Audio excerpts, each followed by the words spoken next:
Hi guys, James at Rampant Lion Reviews again for you today with another beer review. For this one we are going to do a kind of special beer. This is one that is another sort of mini milestone review if you like. So this will be review number 1400, and as I always do with these kind of mini milestone reviews, I just want to give a huge thank you to you guys, the viewers. You know, it's been over 5 years now. There's about 2,000 subscribers to the channel. Not that the subscriber number is important, of course, but you know, over the last 5 years I've met some really cool people, both beer tubers and fans of the channel and other beer drinkers and stuff like that. And you know, it's really just been great to learn a lot more about beer. You know, my beer knowledge compared to when I started is like exponential these days. It really has. You know, I've learned a hell of a lot, and for me that's kind of what it's all about. It's all about learning about different places in the world, meeting new people while you do so, and trying all of these nice beers. So over the last 5 years it's been a really great journey, and you know, you guys have been a huge part of that. So from the bottom of my heart, a huge thank you to those of you that have followed the channel, commented, subscribed, whatever you've done. It's been really, really cool to have you guys along for this. You know, it's cool to see something that I just started as a bit of a hobby to keep track on what beers I was trying and things like that. It really is kind of cool just to see that, people actually enjoy it and like kind of joining in with that. So a huge thank you, as I said, to you guys who are watching the channel, and a special shout out as well to my fellow beer tubers out there: Craig at Kent Beer Reviews, Harry the Blue Nose, you know, Pete the Clueless Drinker, Beardy Brett, the guys in the Netherlands as well, the guys in Japan, America and Australia and things like that. It's always cool to connect with fellow beer tubers as well. That's one thing I also really enjoy about doing this. So it will always continue. As I've said, I've got no intention of stopping doing beer tubing. It might slow down and speed up and things at times, but you know, I'll do this probably for the rest of my days until I drop dead, because I do enjoy trying all of these different beers. But anyway, for review number 1400 we do have something that should be very interesting, and I didn't realise how rare this beer was until Craig actually from Kent Beer Reviews was like, how the hell did you get a hold of this beer? So for review number 1400 we are going to have a look at the Thomas Hardy's Ale Golden Edition 50th Anniversary 2018 vintage, if I have given it indeed its proper title. So this one's really interesting actually. It's an English style barley wine coming in at 13%. It's named of course after Thomas Hardy, who was quite a well-known English author from southwest England. He wrote a lot of books and stuff like that. I can't remember, the Ubervilles I think was one that was quite a famous one. I'm by no means a buff on literature. I always like history and politics and stuff a little bit more, and of course my background is as an astrophysicist and an astrochemist, so I read more factual books than anything else. But apparently he considered himself primarily a poet as well, so obviously whoever brewed this beer initially really enjoyed his books and things like that. So yeah, an interesting one. So looking forward to this. As I say, a 13% English style barley wine, and one that is quite highly sought after apparently. So as always with my reviews then, I'll tell you a little bit about the history of this beer. It's a little bit different, this one. It's not one brewery that's been involved. This one's more about a history of the kind of brand of beer, if you like. So as you see, it'll be a little bit different. But if you want to get straight to the tasting, just fast forward. All the usual links are in the description below. That's the brewery website, the link to matter, the brand website I guess I should say. So the brand website, the link to matter, future reviews that hopefully I can do of some of the Thomas Hardy's ales. There's all the usual social media. If you want to see more beer reviews, do please consider subscribing to the channel. There's playlists there for all the beers from different countries, including one for the English beers. This beer of course will appear in that playlist, and as always, please do get in touch and let me know some of the other beers and breweries that you guys would like to see me review. It's always great to hear from you guys that are watching the videos, and the support that you show the channel is hugely appreciated. So anyway, to tell you a little bit about the Thomas Hardy Ale kind of brand then, I guess, if you like. So the Thomas Hardy Ale was first produced in 1968 by the Elridge Pope Brewery from Dorchester in Dorset in England. It's in the southwestern part of England of course, but this brewery traced its origins back to 1837 when hotelier Charles Elridge and his wife Sarah bought the Green Dragon Brewery. This brewery later passed into the hands of the Pope brothers, and it grew substantially, which meant they had to build a new brewery which opened in 1881 as the Elridge Pope Brewery. And apparently this the brewery building itself is now home to kind of gourmet restaurants and things like that. The pictures of it actually look very nice, but it still does have the original Elridge Pope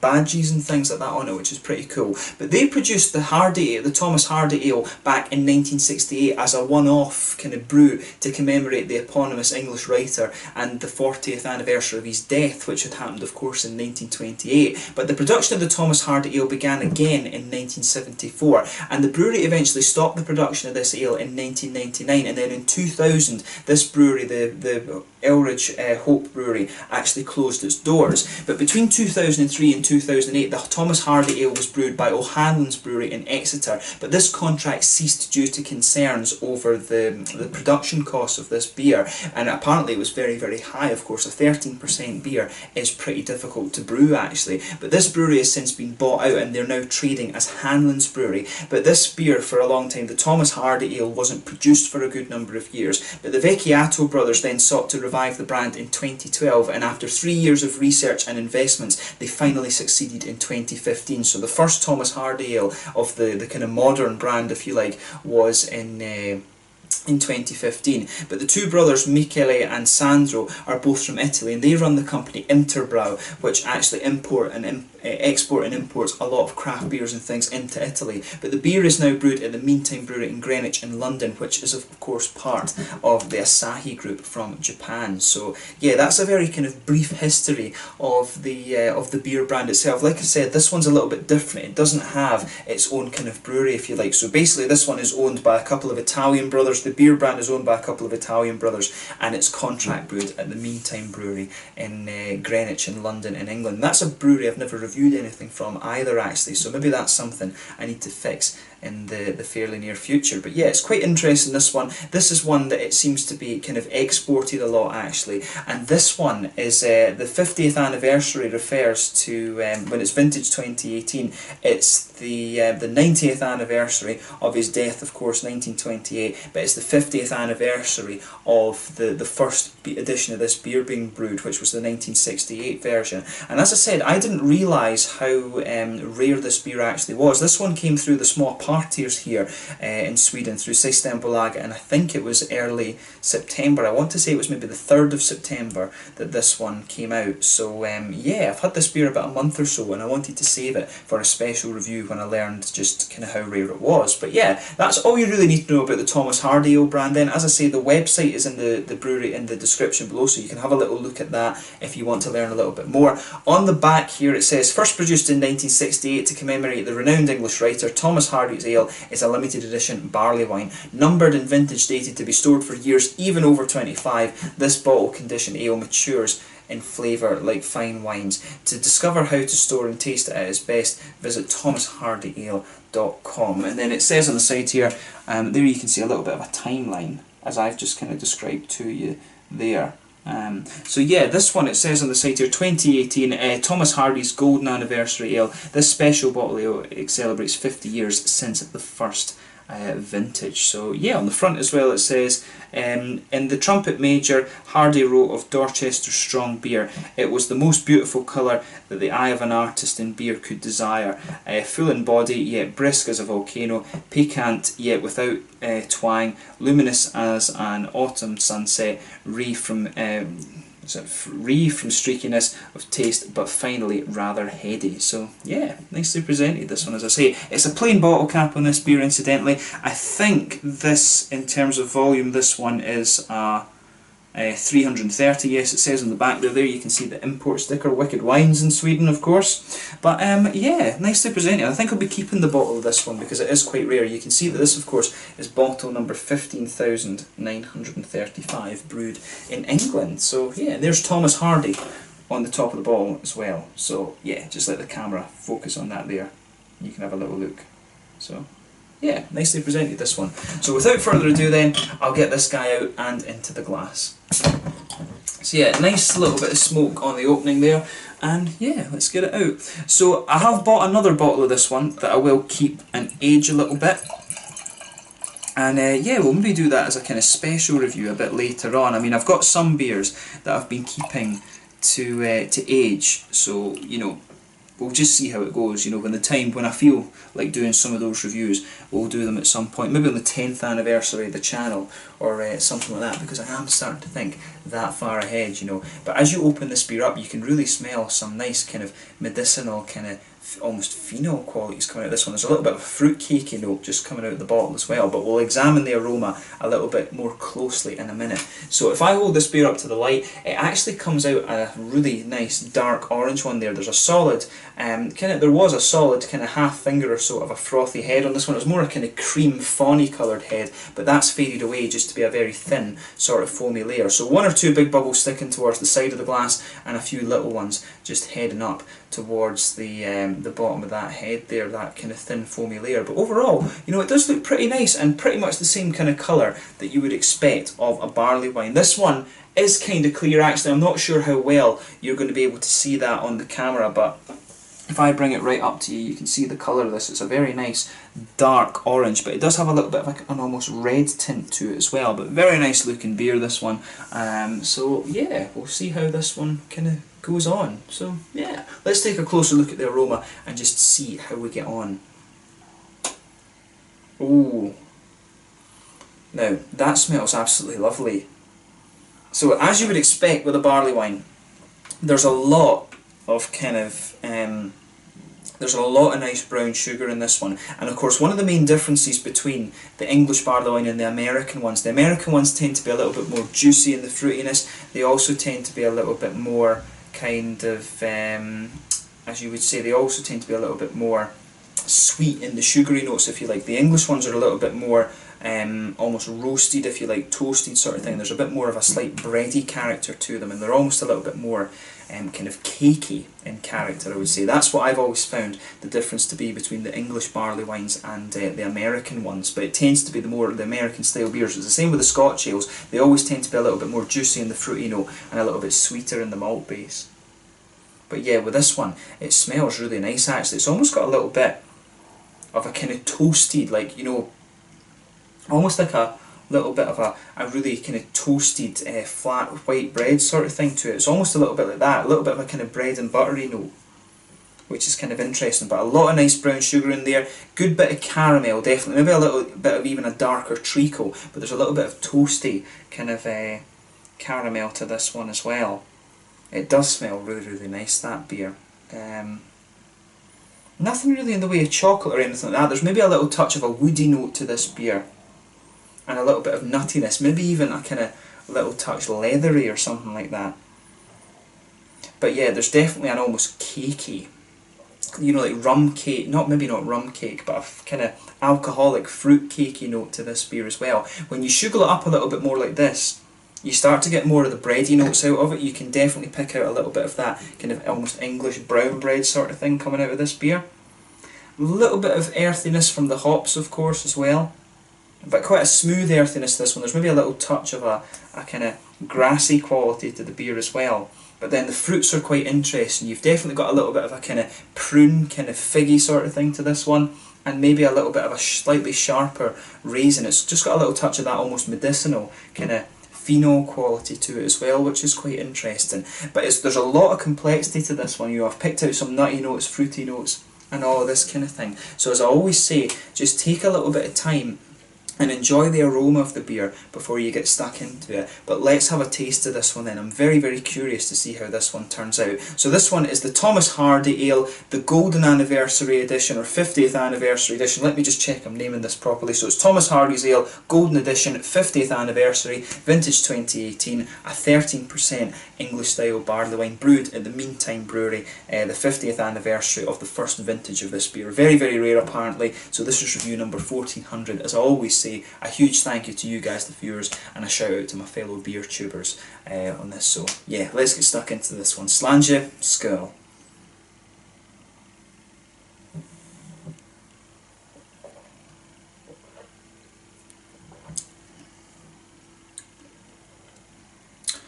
Yeah,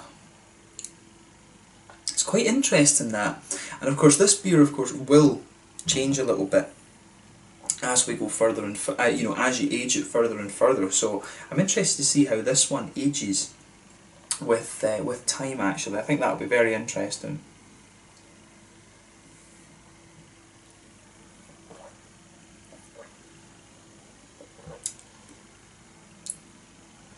Yeah.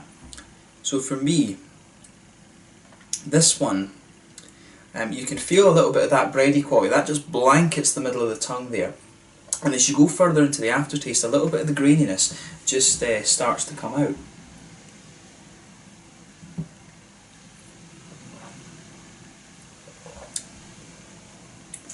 You can hear the wind out the back as well. The wind's really strong tonight. So with this one, yeah, nice little bit of a kind of bready note to this one. On top of that, in the middle of the palate, you start to get a nice bit of caramel, I think, as well. It's quite a dark caramel, actually, that's in this one. It's maybe got a little touch of treacle to it, but it's almost a bit more like a well-fired caramel.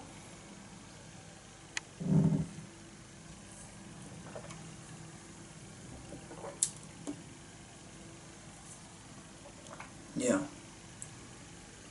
This one, it's a really, really interesting beer, that, actually. As I say, middle of the palate, you've got this kind of lighter, bready sort of base to it. In the middle of your palate, you've got a little bit of a darker caramel note to this beer. And as you go further out from that, it becomes just a little bit lighter and almost biscuity. Towards the front of the palate, you get a little touch of a kind of woody flavour to this one, and it's almost a little bit kind of nutty as well.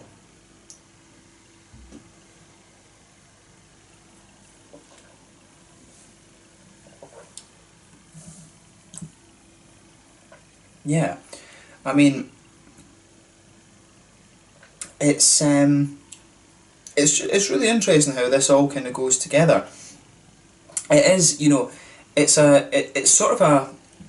definitely got that kind of English traditional sort of feel to it. Obviously, the English beers, I've always found the darker ones and the heavier ones like this, they tend to be a little bit more kind of malt forward, if you like. The hops in this one, I think, do take a little bit of a back seat, and obviously as you age this beer, you know, it's going to change a little bit. I maybe need to try and review some of these different Fuller's ales and stuff like this, and just see this, because it's the English traditional beers, of course. It's something that I'm not overly well versed in compared to some of the other styles and things like this. So the English barley wines, they're interesting because they're still sort of, in some ways they're still relatively new to me, but this one, it kind of goes with that sort of thing I was saying. The English ones tend to be a little bit more, they're less sweet in the malt base. This one is a bit more about the smoothness of the malt base, if that makes sense, and the hops are not quite as juicy and fruity either. That's the other thing.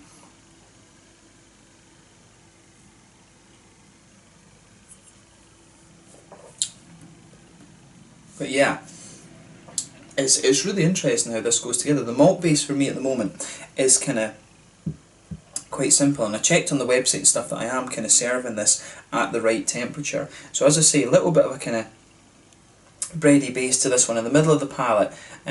You can feel the graininess coming out to this one as you go further and further into the aftertaste. Nice little bit of a kind of like dark, almost treacly note in the middle of the palate. Not quite treacle though. Sweeter caramel as you come further out from that, but also sort of well fired, and then a bit of biscuit going further out of the palate. A little bit of a kind of woody note towards the front of the palate. There's a little touch of nuttiness in there, but I would say it's definitely more woody. And as you go further into the aftertaste, there's a bit more of a kind of graininess coming out of this one. On to the hoppy side of things then. Back corners of the palate, you've got a little bit of that kind of typical English earthiness to this one. As you come further forward on the front sides of the palate, it's a little bit bitter in the back of the tongue, but as you come further forward, it smooths out a little bit, and there's just a little touch of floral quality on the front corners of your palate. Then round the very front curve of the tongue, it just becomes a little bit lighter and more grassy, I would say.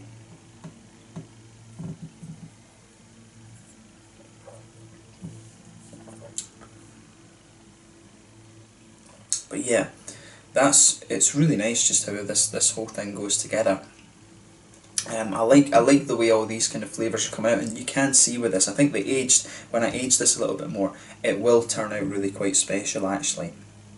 So, in terms of the fruity side of the beer then, as I always say with the fruits, you'll get this little oily bubble behind the front curve of the palate, and that's where these juicy fruity esters start to come out of this one. So for me,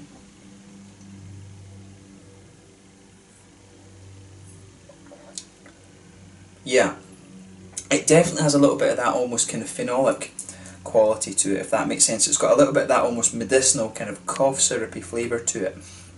So you can feel that kind of forms the linchpin of the beer. At the start you get a little bit of the sharpness, you get a little bit of a kind of raisiny, plummy sharpness, and then as you go further into the aftertaste it gets a little bit more kind of figgy, if that makes sense, but I want to say there's some prune flavours in there too. There's a whole host of kind of red fruit going on, but it's kind of a medicinal, cough syrupy sort of flavour that's coming out of this one. But everything in this beer goes together really well, and I can see with this it's only really going to get better with age. I mean, it's 13%. It's a monster, this beer, so probably when I finish the review I will be feeling a bit of buzz from this one. But it's really interesting. I like how everything kind of goes together in this one, and it's been an interesting one to try, I think. Have a go at this for yourself and see what you think. I think though that if you come across this one, buy maybe 2 or 3 bottles of it. You know, try one now, try one maybe in 5 years, and then try another one in 10 years, and just kind of make tasting notes and see how it compares. I think that's an interesting project with this one. But I mean, overall, it's a really quite interesting beer, this one. And if you do get the chance to try it, there's only a limited number of bottles, right enough, so get it and just keep a few. You know, I think I bought this one for about 50 crowns or something like that, so that's about £4.50. It might have been 60 crowns, something like that, so around £5 or something for this beer. For something like that, you know, £5, it's not really that much. But yeah, a really, really interesting beer, this one. So if you get the chance to try it, have a go at it. In terms of the mouthfeel then,